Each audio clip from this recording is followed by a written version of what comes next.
नमस्कार दोस्तों, इस वीडियो में हम एटम के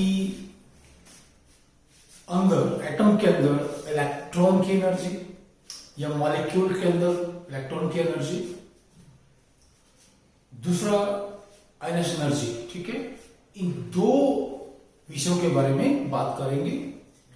और दोनों के एनर्जी हैं, लेकिन दोनों एनर्जीज में बहुत ज्यादा अंतर है और स्टूडेंट्स बहुत बार इस अंतर को समझ नहीं पाते हैं। तो सबसे पहले हम बात करते हैं energy of an electron present in an atom और ए मॉलिक्यूल। तो हम जानते हैं कि कोई भी इलेक्ट्रॉन या इलेक्ट्रॉन जब किसी भी एटम में होते हैं तो वो वहां पर क्या किसी एक एनर्जी लेवल में होते हैं। यहां या कह लीजिए कि उनके पास एनर्जी की एक वेल डिफाइंड वैल्यू होती है या क्वांटाइज्ड वैल्यू होती है एनर्जी की। क्या मतलब उसका कि मान लिया हमारे पास कोई एक एटम है जिसका न्यूक्लियस है, तो अगर इलेक्ट्रॉन न्यूक्लियस के नजदीक है और वहां पर एनर्जी के पर्टिकुलर वैल्यू है तो हम कहते हैं कि ये फर्स्ट एनर्जी लेवल में है। अगर एनर्जी कोई और दूसरी वैल्यू है तो हम कहते हैं कि ये सेकंड एनर्जी लेवल में है। और एनर्जी की अगर कोई थोड़ी और वैल्यू है, ज्यादा वैल्यू है, तो हम कहते हैं कि ये थर्ड एनर्जी लेवल में है। So the energy of an electron means it's energy या energy possessed by an electron when it is present in an atom or a molecule, right?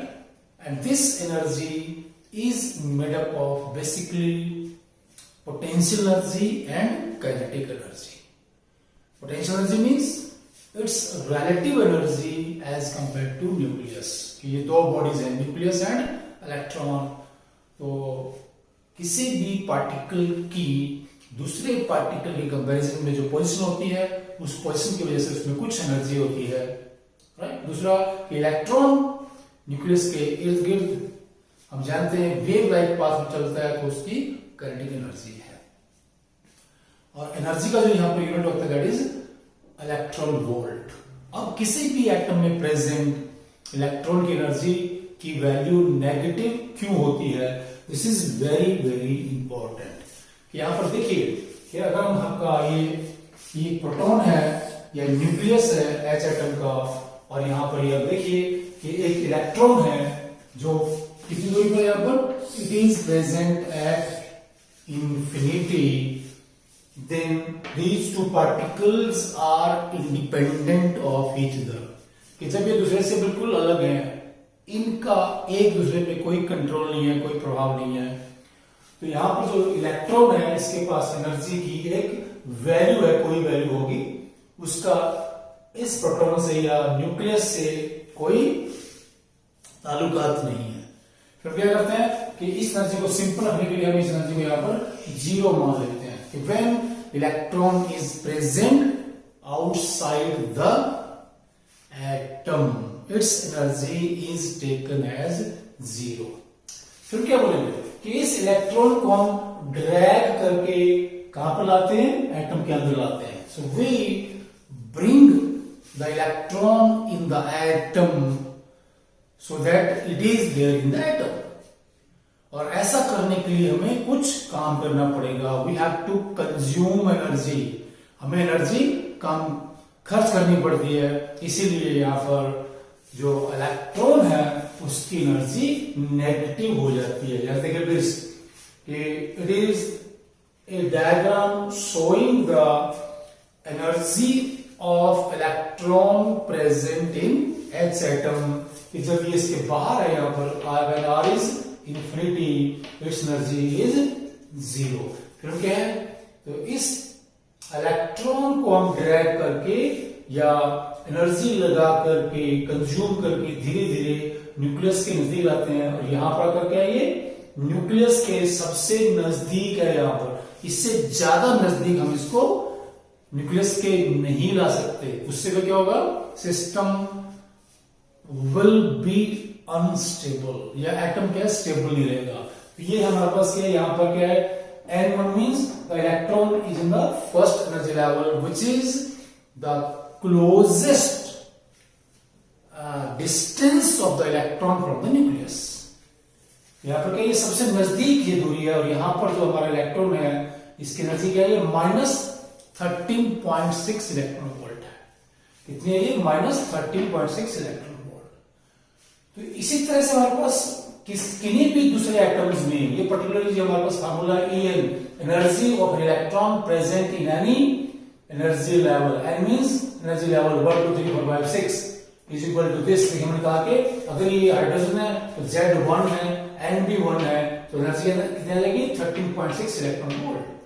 अगर हमारे पास क्या, मान लीजिए हीलियम आपका कैटायन है, तो यहां पर क्या Z जैसे क्या है इसके अंदर, हीलियम में एटॉमिक नंबर 2 है और N1 है, तो एनर्जी क्या है यहां से 2 4, इसका 4 गुना हो जाती है, जो यहां पर 1 इलेक्ट्रॉन होगा। तो इसका मतलब क्या है, हमारे पास देखिए कि जो एनर्जी है इलेक्ट्रॉन की किसी भी एटम के अंदर, it is directly proportional to 1 और n square, where n indicates the energy level 1 2 3 4 5। इसका मतलब क्या हुआ कि देखिए कि जैसे जैसे n की वैल्यू बढ़ेगी, हम जानते हैं कि जो आपका इलेक्ट्रॉन है उसकी एनर्जी बढ़ती है, और इस चीज को, ठीक है, यहां पर इस चीज को क्या है, मैथमेटिकली सही करने के लिए, मैथमेटिकली करेक्ट रखने के लिए यहां पर ये वैल्यू हमें नेगेटिव लेनी पड़ती है, क्योंकि जैसे जैसे n बढ़ेगा, ठीक है, यहां पर क्या, ये जो फैक्टर है इसकी वैल्यू कम होगी। कि माने पहले क्या है, ये -20 है, फिर -8 है, तो -8 क्या है, -20 से ज्यादा होता है। तो यहां पर इलेक्ट्रॉनिक एनर्जी का क्वेश्चन भी आता है कि electronic energy is negative, why it is negative, right. तो क्या है कि जब इलेक्ट्रॉन एटम के बाहर है वहां पर उसकी एनर्जी हम 0 एज्यूम करते हैं, और जब उसको एटम के अंदर लाएंगे तो हमें एनर्जी खर्च करनी पड़ती है, हमें वर्क करना पड़ता है, इसलिए वो नेगेटिव हो जाता है, सिस्टम की एनर्जी कम हो जाती है, because we are consuming energy, we are using energy. Number 2, जैसे हम कहें कि अगर हमारे पास क्या ये नेगेटिव साइन नहीं होगा यहाँ पर, तो n की वैल्यू बढ़ने से एनर्जी कम होगी। लेकिन हम जानते हैं कि किसी भी एटम में जो इलेक्ट्रॉन है उसकी एनर्जी क्या है, फर्स्ट एनर्जी लेवल में सबसे कम होती है, as the distance of electron from nucleus increases, its energy increases. अब यहां पर देखिए, जब हमारे पास इलेक्ट्रॉन क्या यहां से H एटम के बाहर है, ठीक है, इसकी एनर्जी क्या, ये लगातार चल रही है ना, क्या energy is not quantized, atom के बाहर, ठीक है, या आयन के बाहर जो इलेक्ट्रॉन होगा वो फ्री इलेक्ट्रॉन है, it may have any value of energy, the energy is not quantized. The energy is quantized only when an electron is in an atom or a molecule. Only then energy is quantized. Next, what is the meaning of ionization energy, which is also very very important. तो यहां पर आप देखिए कि हम कह रहे हैं कि यहां पर हमने क्या किया था, ये आपका यहां पर H पॉजिटिव है, ठीक है, इसमें हम इलेक्ट्रॉन डालते हैं, राइट, और ये H एटम यहां पर बन जाता है, राइट। तो यहां पर हमें क्या प्लीज, कि इस इलेक्ट्रॉन को प्रोटॉन के अंदर, या इलेक्ट्रॉन को हमारा जो न्यूक्लियस है H एटम का इसके अंदर लाने के लिए हमें एनर्जी कंज्यूम करनी पड़ी, और यहां पर H एटम में आपका जो इलेक्ट्रॉन है उसकी एनर्जी नेगेटिव है।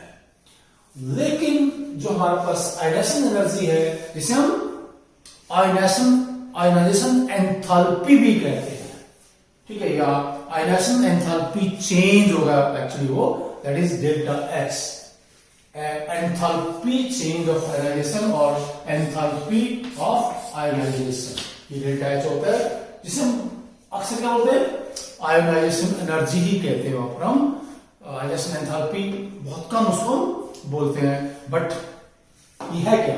तो यहां पर आप देखिए, ये जस्ट यहां पर हाइड्रोजन एटम के केस में यहां पर ये क्या बोलेंगे, यहां पर ये H एटम है, इस पे यहाँ पर हम एनर्जी देंगे, यहाँ पे एनर्जी सप्लाई करेंगे और क्या बन जाता है आपका ये H positive gas plus electron, ठीक है।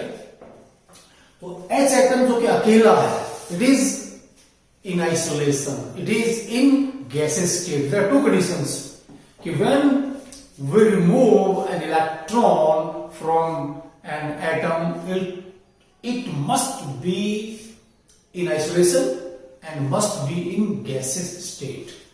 तो ऐसा क्यों होता है? क्योंकि जब एटम अकेला होता है उसके ऊपर और कोई बाहरी इंफ्लुएंस नहीं होता है, और ये गैस स्टेट में होता है कि जो भी इसको हम एनर्जी वहां पर देंगे, वो एनर्जी सिर्फ और सिर्फ उसमें से सबसे लूजली जो बाउंड इलेक्ट्रॉन है उसको निकालने के काम आती है। Here energy is given to the system in order to knock out the outermost electron from it।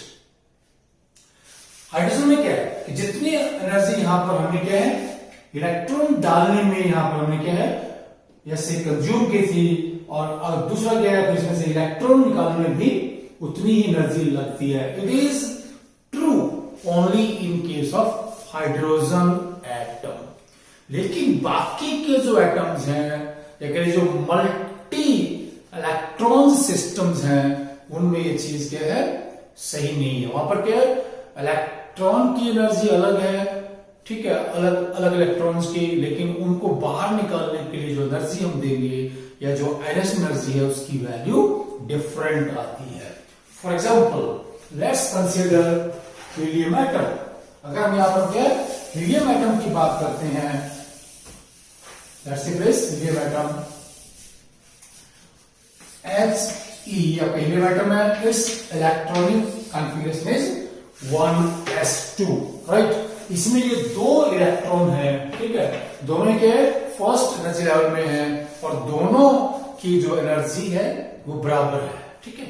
जब वो इलेक्ट्रॉन्स हीलियम एटम के अंदर हैं, right, they are in the same energy level, in the same orbital, in the same subcell, they differ only in their spin. One spins clockwise, other spins anti-clockwise, but they have same energy। तो उनकी जो electronic energy है atom के अंदर वो बराबर है, उसमें कोई अंतर नहीं है। लेकिन देखिए जब यहां से अगर हम इलेक्ट्रॉन निकालना चाहें तो जो फर्स्ट इलेक्ट्रॉन निकलेगा फिर क्या बोलेगा IE1 का मतलब क्या है first iron energy, the energy needed to knock out the first electron from the helium atom. हमारे पास कोई वैल्यू आएगी, फिर क्या दूसरे को निकालेंगे IE2। इसमें क्या फर्क पड़ेगा helium gas, what you have helium cation gas plus electron, तो यहां पर जो एनर्जी लगी है वो क्या है IE1 है, एनर्जी रिक्वायर्ड इज IE1। दूसरा हमारे पास क्या है He plus gas is equal to He plus 2 electron, और जानते हैं ये आपका अल्फा पार्टिकल है, पार्टिकल ऐसे बनते हैं He2 positive. So this IE2 is very very high as compare to IE1, क्योंकि ये आपका हीलियम कैटायन है, यूनिट पॉजिटिव चार्ज है, यहां जो एक इलेक्ट्रॉन है उसमें, और इस कैटायन की न्यूक्लियस में जो फोर्स ऑफ अट्रैक्शन है हीलियम एटम की अपेक्षा बहुत ही ज्यादा है, इसलिए सेकंड एनर्जी बहुत ही ज्यादा हो जाती है। तो हमारे पास क्या हुआ है, देखिए हमारे पास थोड़ा सा क्या है कुछ हम कंपेयर करते हैं डाटा। यहाँ पर data is very very important. The Irish energy for H atom is simplest. This 1311.7 kilojoule mole universe, और ये वैल्यू जस्ट इसका उल्टा है, यहाँ पर ये इलेक्ट्रॉन वोल्ट में ये 13.6 इलेक्ट्रॉन वोल्ट ये एक एटम के लिए, ये पूरे एक मोल के लिए, ठीक है, 20 किलोजूल में। और हम जानते हैं कि 1 इलेक्ट्रॉन वोल्ट जो एनर्जी होती है 1.602 into 10⁻⁻19 joule, it is very very important please. ये इसका इलेक्ट्रॉन वोल्ट जो एनर्जी की वैल्यू बहुत ही कम है, राइट, इसका 19 जूल देखिए बहुत ही जूल की कंपैरिजन में ये वैल्यू बहुत ही कम होती है। अभी हीलियम में क्या है, ये देखिए ये क्या 2371 बहुत ही ज्यादा है, क्योंकि हीलियम में क्या है, ये 2 इलेक्ट्रॉन है और यहां से इलेक्ट्रॉन को नॉक आउट करना काफी मुश्किल काम होता है, बिकॉज द फर्स्ट सेल और the 1s orbital is completely filled. Helium atom is highly stable. Atom is highly stable. Let's see lithium. Lithium में हमारे पास देखिए क्या है, the first ionization energy is very small, 520.1 क्या हमारे पास ये किलो जूल. ये हाइड्रोजन से भी कम है, राइट. और यहाँ पर क्या हीलियम से तो बहुत ही कम है. लिथियम ऐसा क्यों होता है, आप देखेंगे यहाँ पर लिथियम में जो हमारा इलेक्ट्रॉन है, लिथियम में यहाँ पर आपका लिथियम, ये आपका 3 है यहाँ पर एटॉमिक नंबर, तो 1s2 2s1. यहां से क्या 2s इलेक्ट्रॉन नॉकआउट होगा और यहां पर इसकी आयनेशन एंथैल्पी या आयनेशन एनर्जी काफी कम है, that is 520.1 kilo joule mole inverse. Okay, तो हमने ये इलेक्ट्रॉन निकाल दिया. यहां से लिथियम में क्या बन रहा है, lithium gas, then lithium cation gas plus electron. लेकिन प्लीज अगर हम लिथियम कैटायन से इलेक्ट्रॉन निकालना चाहें, क्योंकि यहाँ पर लिथियम कैटायन है, इसका जो इलेक्ट्रॉनिक कॉन्फ़िगरेशन है that is 1s2, then the ionisation energy becomes very high. कितना है ये 7296. क्या वैल्यू है, that is almost 7300 kilo joule. Lithium में से यदि हमें दूसरा इलेक्ट्रॉन निकालना है तो IE2 क्या है, इट्स वेरी हाई. कितना है, दैट इज 7300. और जो हमारे पास IE1 है that is very less 520. Why it is so, इसलिए देखिए प्लीज यहां पर इसे क्या आपने ये इलेक्ट्रॉन यहां पर क्या है 1s में है और ये 1s फुल्ली फील्ड है, इसमें 2 इलेक्ट्रॉन है और जो ऑर्बिटल फुल्ली फील्ड होगी उससे इलेक्ट्रॉन निकालना, ठीक है, काफी मुश्किल है. उसमें हमें ज्यादा एनर्जी लगानी पड़ती है. मोर ओवर क्योंकि ये कैटायन है यहाँ पर, ठीक है, कैटायन में क्या साइज कम हो जाता है और साइज कम होने से भी आयनेशन एनर्जी बहुत ज्यादा बढ़ जाती है. अगर हम इन जनरल बात करें कि किसी भी एटम में जो आयनेशन एनर्जी है, ठीक है, वो किन किन फैक्टर्स पे डिपेंड करती है. On what factors ionisation energy depends. Ionisation energy depends on following factors. Number 1, nuclear charge. Nuclear charge that is let's say atomic number Z. जितना आप एटॉमिक नंबर हमारे पास होता है उतना उसके ऊपर के न्यूक्लियस के ऊपर पॉजिटिव चार्ज होता है. तो जितना ज्यादा पॉजिटिव चार्ज होगा Z की वजह से ज्यादा होगी, आयनेशन एनर्जी उतनी ही ज्यादा होती है. सो एक तरह से क्या है डायरेक्टली प्रोपोर्शनल है Z के. Z बढ़ेगा तो ये बढ़ेगा. Number 2, size of atom. ठीक है, साइज जितना बड़ा होगा IE उतना ही कम हो जाता है. जैसे हमारे पास हम कह लेंगे यहाँ पर लिथियम है, sodium, potassium, then rubidium, caesium. ठीक है, सीजियम में जो आयनेशन एनर्जी है वो लिथियम से काफी कम हो जाती है क्योंकि यहाँ पर साइज लगातार बढ़ता है. ठीक है, और हमारे पास क्या है N की वैल्यू क्या है, N का principal quantum number. Principal quantum number जितना छोटा होगा इलेक्ट्रॉन का उसकी IE उतनी ज्यादा होगी और जितना बड़ा होगा IE उसी अनुसार कम हो जाती है. 4th फैक्टर हमारे पास क्या है, shielding effect. Shielding effect. Okay, shielding effect या स्क्रीनिंग इफेक्ट का मतलब क्या होता है कि किसी भी एटम में ये आपका न्यूक्लियस है तो बीच में इलेक्ट्रॉन है, यहां पर आउटरमोस्ट इलेक्ट्रॉन है, ठीक है, इसको हमें बाहर निकालना है. तो बीच के जो इलेक्ट्रॉन्स हैं वो आउटरमोस्ट इलेक्ट्रॉन और न्यूक्लियस के बीच की फोर्स ऑफ अट्रैक्शन को कम करते हैं. ठीक है, क्या बोल रहा हूं, आउटरमोस्ट इलेक्ट्रॉन और न्यूक्लियस के बीच में जितने ज्यादा इलेक्ट्रॉन्स होंगे वो क्या है, आउटरमोस्ट इलेक्ट्रॉन और न्यूक्लियस के बीच की फोर्स ऑफ अट्रैक्शन को उतना ही कम कर देंगे और आयनेशन एनर्जी कम हो जाती है. शिल्डिंग जितना ज्यादा होगी आयनेशन एनर्जी उतना ही कम हो जाती है.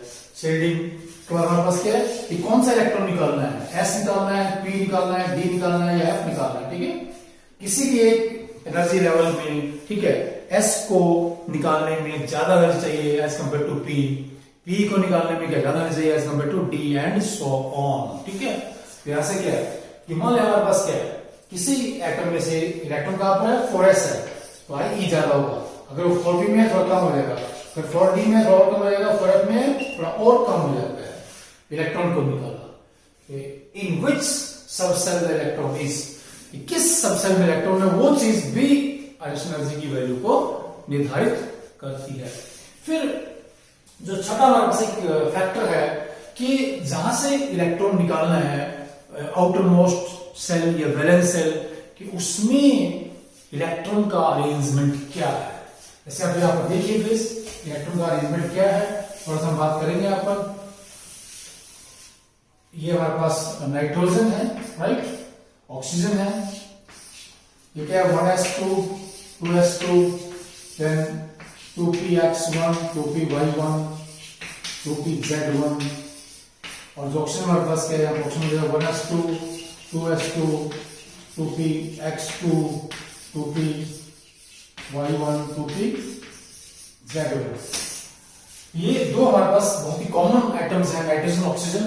तो नाइट्रोजन में हमारे पास देखिए जो 2p आपका सबसेल है, ठीक है, 2p सबसेल क्या है, ऐसे 2p3 ऐसा कहते हैं 2p3 2px1 2pz1, ठीक है।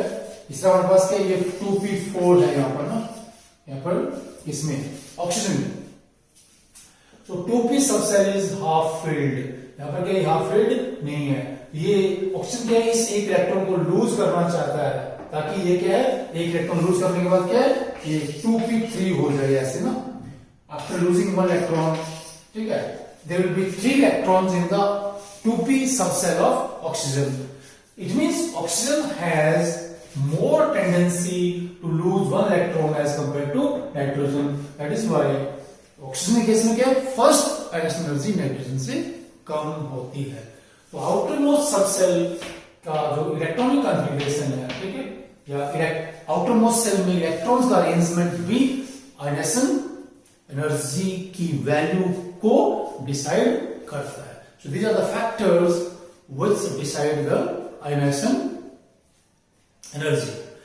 अब लास्ट में क्या है, इन जनरल अगर हम जब पीरियोडिक टेबल है उसमें लेफ्ट से राइट में मूव करते हैं, in general there may be irregularities, there may be exceptional behaviours, but in general this your ionisation energy increases from left to right because of increasing effective nuclear charge. मतलब क्या है, nucleus के ऊपर क्या है, charge लगातार बढ़ेगा, लेकिन एटम के अंदर सेल्स की संख्या नहीं बढ़ती है, एनर्जी लेवल उतने ही रहते हैं। लेकिन नीचे आने पर क्या है, हमेशा किसी भी ग्रुप में पीरियोडिक टेबल में आइनेशन एनर्जी की वैल्यू हमेशा डिक्रीज करती है, क्योंकि नीचे आने पर क्या हो रहा है, हमने कहा था ये कि नीचे आने पर क्या है, जो सेल्स हैं, पहले हमारे पास पहला सेल है, दूसरा सेल है, तीसरा है, चौथा है, पांचवा है, छठा है, सातवां, ठीक है। इस तरह से क्या है, सेल का नंबर बढ़ने से जो आउटर मोस्ट इलेक्ट्रॉन है उसकी न्यूक्लियस से दूरी बढ़ेगी, और इसलिए आपका जो आइनेशन एनर्जी है वो लगातार कम होता है। ओके प्लीज, थैंक्स, नमस्कार।